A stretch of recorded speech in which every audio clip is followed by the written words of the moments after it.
अल्हम्दुलिल्लाहि रब्बिल आलमीन वस्सलातु वस्सलामु अला सय्यिदिल मुरसलीन नबीना मुहम्मदिन व अला आलिहि व सहबिहि व मन तबिअहु बिइहसानिन इला यौमिद्दीन अम्मा बअद अऊज़ु बिल्लाहिस समीइल अलीम मिनश शैतानिर रजीम बिस्मिल्लाहिर रहमानिर रहीम क़ुल अफ़ग़ैर अल्लाहि तअमुरूनी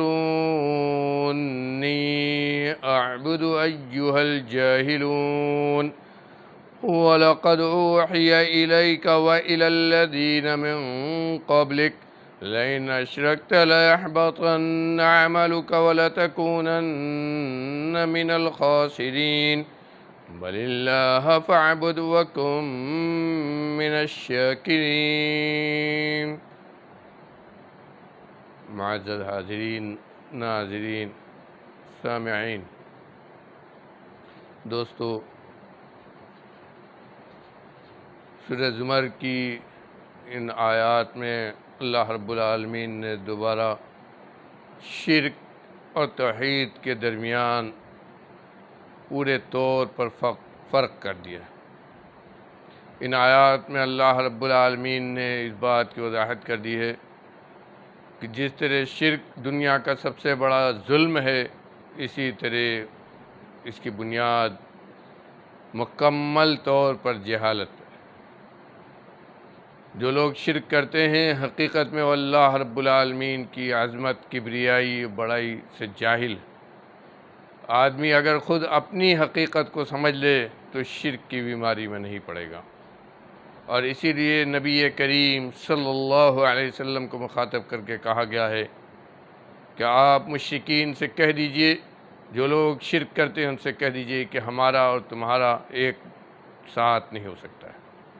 ये नहीं हो सकता है कि शिर्क, तौहीद और शिर्क दोनों एक प्लेटफॉर्म पर इकट्ठा हो जाएं। ये नहीं हो सकता है कि हम कुछ मुदाहनत करें, कुछ नरमी करें और तुम्हारी कोई चीज़ कबूल कर लें। अगर ये चाहते हो कि हमारे तुम्हारे दरमियान इत्तेहाद हो तो तुम्हें तौहीद की तरफ आना होगा, तौहीद की दावत को कबूल करना होगा, क्योंकि शिर्क वो अमल है जो जहालत है और जहालत की तरफ हम नहीं जा सकते। इन आयात के शान नुज़ूल के सिलसिले में हाफ़िज़ इब्न कसीर रहमतुल्लाह अलैह ने ये नक़ल किया है कि एक मरतबा मुश्रिकीन मक्का ने नबी करीम सल्लल्लाहु अलैहि वसल्लम से मुतालबा किया था कि आइए ऐसा करते हैं कि आप कुछ हमारा कबूल कर लीजिए और हम आपका कुछ कबूल कर लें और आपस के झगड़े को ख़त्म करके एक प्लेटफॉर्म पर हम हो जाएं, एक साथ हो जाएं। आप हमारे कुछ माबूदान को कबूल कर लें और हम आपकी कुछ बातों को कबूल कर लें। उसी पर अल्लाह रब्बुल आलमीन ने यह आयत नाजिल की। क्या कहा अल्लाह ने? क़ुल अफ़ग़ैर अल्लाहि तअमुरूनी अअबुदु अय्युहल जाहिलून। ऐ नबी, आप कह दीजिए इन लोगों से कि क्या तुम अल्लाह के अलावा जिनकी इबादत करते हो उनकी इबादत करने का हमें हुक्म देते हो? क्या तुम ये चाहते हो कि अल्लाह के अलावा जिनको तुमने माबूद बना रखा है हम भी उनकी इबादत करें? ऐ जाहिल लोगों, गौर कीजिए, मुश्रिकीन को जाहिल भी कह दिया, मुश्रिकीन को जाहिल भी कह दिया कि ऐ जाहिलो, ये चाहते हो कि हम अल्लाह के अलावा दूसरे जो माबूदान हैं तुम्हारे उनकी हम इबादत करें, हम तौहीद छोड़कर शिर्क पर चले आएँ और तुम अपने शिर्क पर कायम रहो, उसमें से कुछ हिस्सा हम लें? ये कैसे हो सकता है? बल्कि हकीकत क्या है, आपसे कहा गया, आपसे साफ तौर पर कह दिया गया, वलक़द ऊहिय इलैक व इलल्लज़ीन मिन क़ब्लिक लइन अशरकत लयहबतन्न अमलुक वलतकूनन्न मिनल जाहिलीन। और आपकी तरफ और आपसे पहले जितने नबी दुनिया में गुजरे हैं सबकी तरफ ये वाही की गई, सबकी तरफ ये बात उतारी गई कि अगर तुमने शिर्क किया तो तुम्हारे तमाम अमाल ज़ाय हो जाएंगे और तुम नुकसान उठाने वालों में से हो जाओगे। नबी से कहा जा रहा है, नबी से कहा जा रहा है, जबकि ये नामुमकिन है कि नबी अल्लाह के पैगाम को समझे, अल्लाह की दावत को समझे, उसके ऊपर अल्लाह की दावत को पहुँचाने की ज़िम्मेदारी हो और उसके बाद वो शिरक करे। लेकिन फिर भी उससे कहा जा रहा है कि अगर तुमने इस चक्कर में कि लोग हमारी दावत की तरफ आएँ, लोगों के शिरकिया बातों को कबूल कर लेते हो या उसमें किसी चीज़ पर भी उनसे मुसाहलत कर लेते हो, तो याद रखो अल्लाह रब्बुल आलमीन क्या तुम्हारा अमल भी कोई हैसियत नहीं रखेगा, तुम्हारा अमल भी ज़ाया हो जाएगा। नबी से कहा जा रहा है, नबी जिनके मा तक़द्दम मा तअख़्ख़र सब गुनाह माफ़, उनसे कहा जा रहा है कि अगर आप भी शिरक करेंगे तो आपके अमल भी हब्त और ज़ाया हो जाएंगे। शिरक वो अमल है जो अल्लाह रब्बुल आलमीन कभी बख्श नहीं देगा, और शिरक के साथ जो भी अमल किया जाए, जितनी भी अच्छाई की जाए, जो भी अच्छी बातें की जाए, जो भी अच्छा अमल किया जाए, सब हब्त हो जाता है। अल्लाह ताला ने खुले तौर पर कहा है, इन्नल्लाह ला यग़फ़िरु अन युश्रक बिही व यग़फ़िरु मा दून ज़ालिक लिमन यशा। अल्लाह ताला इस चीज़ को हरगिज़ नहीं बख्श देगा कि उसके साथ शिरक किया जाए, उसके साथ किसी को शरीक बनाया जाए, उसकी सिफ़ात में, उसकी ज़ात में, उसके ख़साइस में, उसके अफ़आल में किसी और को शरीक बनाकर उसका साझी बना दिया जाए और उससे वो काम किया जाए अल्लाह से किया जाना चाहिए। जो चीज़ अल्लाह से मांगनी चाहिए वो उनसे मांगी जाए।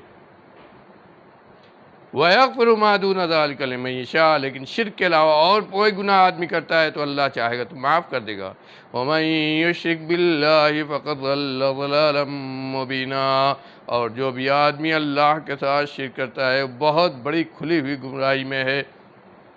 शिरक के बारे में अल्लाह ताला ने कुरान में जगह जगह इस बात की वजाहत कर दी है कि शिरक कभी माफ़ नहीं होगा। मुश्रिकीन इस दुनिया में जितनी भी ताकत पालें और जो ये भी जितना समझ लें कि वो बहुत तेज़ हैं, बहुत ताकत उनके पास है, बहुत गलबा है, मुसलमानों को, तौहीद वालों को दबा कर रखेंगे, लेकिन ये सिर्फ उनका ख्वाब है। उनका कोई अमल अल्लाह के यहाँ काबिल कबूल नहीं है। और यही लोग हैं जो अल्लाह के नुकसान उठाएंगे। इस दुनिया में ज़ाहिरी फ़ायदा चाहे हो, लेकिन ये दुनिया भी उनके घाटे की है और अगली दुनिया जो आने वाली है वो तो सरासर घाटे की है। इसीलिए कहा लइन अशरकत लयहबतन्न अमलुक व लतकूनन्न मिनल खासिरीन। और फिर इसीलिए हुक्म दिया आपको, बलिल्लाह फ़अबुद व कुम मिनश शाकिरीन, बल्कि अल्लाह की इबादत कीजिए, बल्कि अल्लाह की इबादत कीजिए और शाकिरों में से हो जाइए, शुक्रगुज़ारों में से हो जाइए। शुक्रगुज़ारी को अल्लाह की इबादत के साथ कुरान में जगह जगह ज़िक्र किया गया। और ख़ुद नबी करीम सल्लल्लाहु अलैहि वसल्लम के इस फरमान पर गौर कीजिए, जब हज़रत आयशा सिद्दीक़ा रज़ियल्लाहु अन्हा से कहा था कि अल्लाह के रसूल आप रात में इतनी ज़्यादा इबादत करते हैं कि आपके पैर में सूजन आ जाती है, जबकि अल्लाह ने आपके मा तक़द्दम पहले अगले सब गुनाह माफ़ कर दिए। तो आपने क्या कहा था, अफ़ला अकूनु अब्दन शकूरा, क्या मैं अल्लाह का की इबादत करने वाला शुक्रगुज़ार बंदा न बन जाऊँ। इबादत को शुक्रगुज़ारी के साथ जोड़ा। इसका मतलब ये कि अगर कोई अल्लाह की शुक्रगुज़ारी करना चाहता है तो सिर्फ ज़ुबान से शुक्रिया शुक्रिया करने से कुछ नहीं होगा, बल्कि सही माने में उसे अल्लाह की इबादत करनी होगी। अल्लाह की इबादत और शुक्रगुज़ारी ये दोनों एक दूसरे को लाजिम है। अगर आप अल्लाह की इबादत करते हैं तो यही आपके शुक्रगुज़ार होने की अलामत है। और अगर इबादत से आप मुँह मोड़ते हैं, नमाज नहीं पढ़ते हैं, रोज़ा नहीं रखते हैं, अल्लाह की इबादत नहीं करते हैं, अल्लाह के अहकाम को नहीं मानते और उस पर अमल करते हैं, तो शुक्रगुज़ारी का दावा बेकार है। ये दोनों एक साथ की चीज़ है, एक दूसरे को लाजिम है। अगर आदमी शुक्रगुज़ारी करना चाहता है तो उसे अल्लाह की इबादत करनी होगी, और यही शुक्रगुज़ारी है जो अल्लाह की नेमतों में इजाफ़ा कराती है, अल्लाह की तरफ से ताकत इससे हासिल होती है। मोमिन को का हथियार यही है कि वो हर हाल में अल्लाह की शुक्रगुज़ारी करता है। तो यहाँ कहा बलिल्लाह फ़अबुद व कुम मिनश शाकिरीन, ए नबी आप अल्लाह की इबादत करके अल्लाह के शुक्रगुज़ार बन जाइए। इस अल्लाह की इबादत अगर छोड़ते हैं तो ये आपको शिर्क की तरफ ले जाएगा, और ये जहालत है, बल्कि दुनिया की सबसे बड़ी जहालत है। अल्लाह ताला हमें कहने सुनने से ज़्यादा अमल करने की तौफ़ीक़ अता फरमाए।